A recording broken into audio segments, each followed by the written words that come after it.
L'angoisse est une chose qui masque tout, qui empêche de voir, qui bouche l'horizon. Elle est précisément la situation dans laquelle rien ou presque rien n'est possible.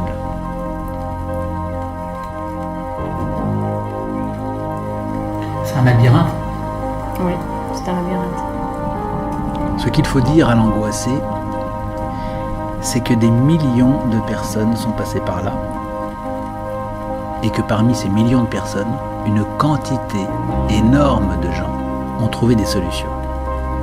Il y a des solutions à toutes les situations, à toutes les angoisses.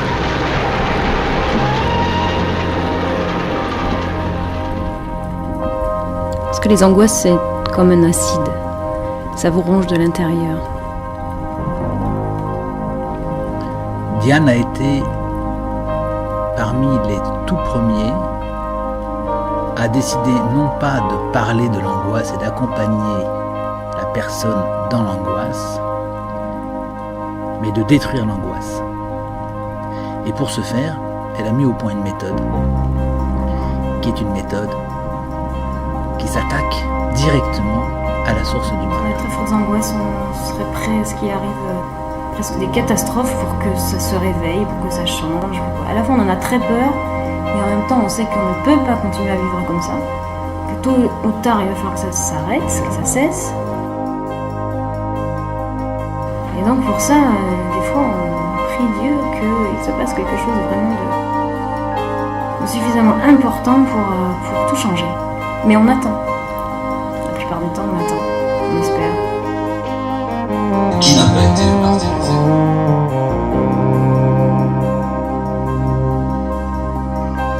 Chaque angoissé se considère comme étant dans une situation unique au monde. C'est une caractéristique. Or, elle sait, elle, Diane, que toutes les angoisses ont déjà été vécues. Et donc, ce qu'elle fait, son travail, c'est qu'elle démêle les chevaux de l'angoisse, parce qu'une angoisse n'est jamais produite par une seule cause, c'est un ensemble de choses. Et elle arrive à présenter à chacun les solutions qui correspondent à chaque aspect de cette angoisse. Alors oui, chacun a une particularité. Mais en réalité, la seule chose qui soit unique, c'est l'agencement des problèmes que chacun a, la manière dont ils sont assemblés. Chaque problème indépendamment est bien connu. Que ce soit l'angoisse de l'argent, ou l'angoisse de la violence conjugale, ou l'angoisse de vivre avec un pervers narcissique, ou l'angoisse de ne pas réussir dans sa vie, l'œuvre qu'on voudrait accomplir, ou l'angoisse de monter sur les planches d'un théâtre, n'importe quelle angoisse. Il en existe des myriades. Toutes les angoisses indépendamment sont connues et bien connues. Et Diane les connaît très bien. La seule chose qui soit unique, c'est la manière dont vous les vivez et dont elles s'agencent en vous. Beaucoup de gens pensent que leur problème vient d'eux-mêmes, de leur psychisme, de leur enfance, de leur expérience. Ce que Diane a réussi à faire, c'est de démontrer qu'en réalité, tout cela n'est qu'une partie infime du problème. La réalité, c'est que la culpabilisation est une voie dont elle montre qu'elle n'est pas juste. Toutes les raisons liées au psychisme ou à l'enfance ou à l'expérience sont des raisons secondes. La raison fondamentale de l'angoisse est dans le présent. Et la meilleure preuve de cela, c'est quand Diane explique que si l'on vous proposait une solution dans 6 mois, vous accepteriez très très bien de vivre les 6 prochains mois toujours dans cette angoisse, parce que cette angoisse serait beaucoup plus légère.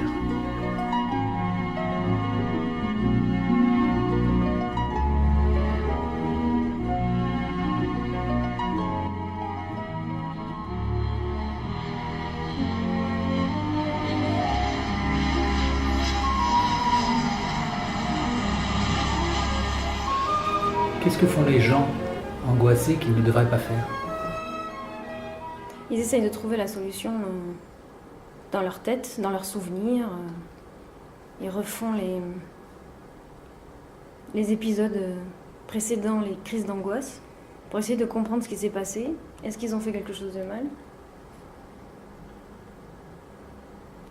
Et après, ils reportent ça sur l'extérieur, ils se disent mais non, c'est pas moi, c'est les autres. Et ensuite, on recommence à repenser à ce qui s'est passé, mais alors là, du côté de celui qui a pu générer ces angoisses, du côté du problème qui a pu générer ces angoisses, on réfléchit, c'est sans fin.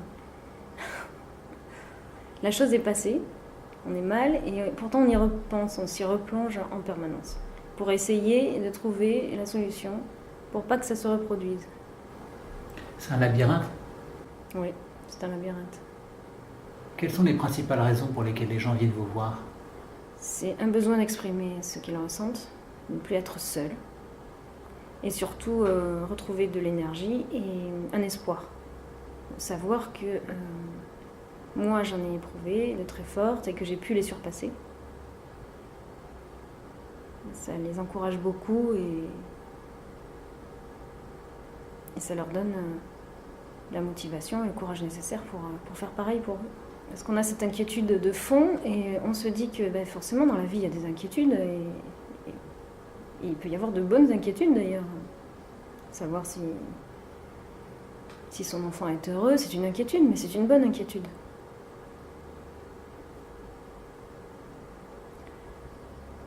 Et quand on est très angoissé, on ne veut même plus de ces inquiétudes-là parce que ça en rajoute et c'est pas supportable.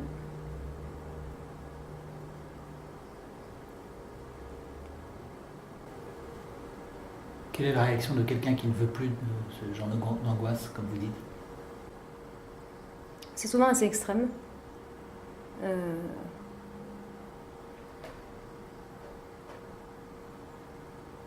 Tout d'un coup, certains, on va tout balader, mais c'est pas préparé. Donc souvent, ça marche pas, ça se casse la figure très vite, parce que on peut pas comme ça rompre ses liens, changer de vie aussi vite. Ça marche pas, et ça devient un échec, et ça alimente encore la chaudière. Et donc quand on a essayé une fois comme ça, et qu'on a échoué, parce qu'on a été trop vite, et seul, on n'ose plus réessayer. Et on finit par se convaincre que finalement, les choses ne vont pas si mal et qu'on se plaint peut-être pour pas grand-chose, que d'autres souffrent plus que ça. Et que donc il faut tenir le choc et tenir le coup. Et essayer de mettre des rustines. En attendant que ce fameux événement vienne tout changer, vienne nous libérer. Un événement ou une personne. Est-ce que vous êtes un peu cette personne pour les gens qui pensent? Oui, c'est ce que je veux être. Vous êtes heureuse aujourd'hui? Aujourd'hui, oui. Une fois qu'on a dépassé ça, on a des inquiétudes, mais on a juste des inquiétudes légères, pleines d'espérance. On a du courage pour les affronter, pour les transformer en solutions, pour avancer. Sans ce fond d'angoisse permanent, tout est possible en fait. Et les difficultés ne deviennent plus que des difficultés. Et c'est en plus des difficultés qu'on a presque choisies parce que on est dans un mouvement, on est dans des projets, on est dans des réalisations. Donc forcément, il y a des choses qui peuvent barrer la route, qui avancent pas aussi vite qu'on voudrait. Mais ce sont des bonnes difficultés. Quels sont les déclencheurs qui sont les plus forts dans la vie d'un angoissé pour sortir de son angoisse? La peur d'y laisser sa vie. La peur de perdre ce temps de vie dans la tristesse. La peur de faire du mal à son entourage aussi.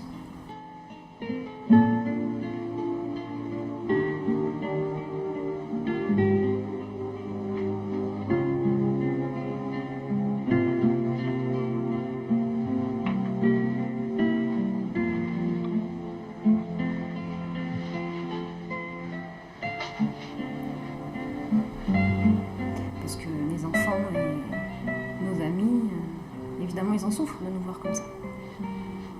Donc c'est un bon déclencheur aussi, de se dire si je le fais pas pour moi, il faut que je le fasse pour ceux que j'aime. Quoi d'autre?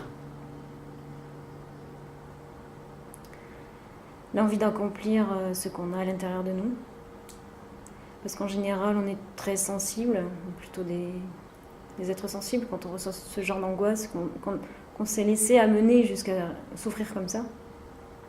C'est qu'on a une certaine forme de sensibilité. Et cette sensibilité, on sait qu'elle doit servir à quelque chose de positif, à une mission, une vocation. Donc on a envie de faire de ça quelque chose de tangible. Pour la société, pour nous, pour notre famille. Et c'est dommage parce que tout ça, c'est gâché. Au lieu d'être des porteurs, des êtres sensibles porteurs, qui aident les autres, du coup, là, c'est nous qui, avec ces angoisses, qui pouvons rien faire. On est trop fatigués, on est dans la négativité, on est dans la douleur, les maux de tête, les maux de ventre, la peur de sortir, les pensées sans cesse obsessionnelles qui peuvent revenir, les rêves aussi, on dort très mal. On ne peut rien accomplir comme ça. Et du coup, c'est nous qui devenons des boulets pour la société, alors que finalement, on a beaucoup de choses à offrir. Les solutions ne sont que psychologiques? Elles ne sont pas que psychologiques. Il faut un déclencheur psychologique, évidemment. Il faut un certain état d'esprit, mais qui s'obtient finalement, qui arrive assez vite. On arrive assez vite à retomber sur ses pieds. Quand on a en face quelqu'un qui comprend et qui va trouver ces déclencheurs-là en nous.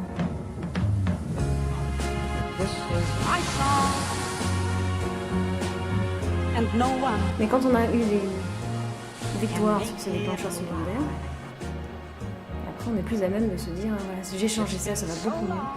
Je me suis débarrassée de ce problème. Et je sais que maintenant je suis capable de me débarrasser de mon problème principal. Ça, il faut avoir fait un travail pour le connaître. La plupart du temps, je pense que les angoissés le trouvent assez vite finalement. Ils viennent me voir, ils ont envie de me dire quelque chose. Alors comme ils ne me connaissent pas au début, ils n'en parlent pas tout de suite. Ils parlent de choses peut-être moins intimes. Mais quand ils me trouvent, quand ils m'écrivent, quand ils me parlent, ils savent au fond pertinemment ce qui ne va pas. Et donc on arrive vite à trouver la raison principale, le déclencheur principal. Et plus on attend, et plus on est porté vers ces angoisses profondes. Vous avez beaucoup de jeunes femmes qui souffrent d'un conjoint. C'est un cas classique. Apparemment, c'est un cas très répandu. Qu'est-ce que vous aimeriez leur dire en premier lieu? Que ce qu'elles vivent est injuste. À partir du moment où un conjoint, un compagnon est à ce point déclencheur de sensations si désagréables, si insupportables, quoi qu'elles aient fait ou pu dire, c'est injuste, c'est intolérable. Ça se résout toujours, ce genre de situation? Ça se résout quand les femmes prennent conscience que tout ne vient pas d'elles, que le conjoint, le compagnon ne changera pas malgré tous les espoirs qu'elles en ont, ou peu, ou lui non plus pas seul. Et si elles déterminent ce qu'elles veulent pour leur propre vie. Et même si le couple doit perdurer, de toute façon, c'est une remise en question, une remise en valeur de leur personne qui leur sera toujours bénéfique. Et qui est très bonne aussi pour, quand elles ont des filles, pour leurs propres filles, parce que forcément, elles leur donneront l'exemple. Donc, être une femme, c'est aussi savoir se défendre soi-même. C'est d'abord savoir prendre soin de soi-même. Il faut avoir la foi en quelque chose. Ceux qui n'ont pas la foi en quelque chose, à moins qu'il y ait vraiment quelqu'un autour qui réagisse très sérieusement.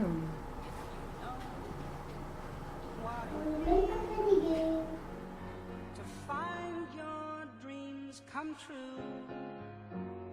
Bon, Diane, vous nous dites qu'on peut vaincre les angoisses. Est-ce qu'on peut les vaincre vraiment?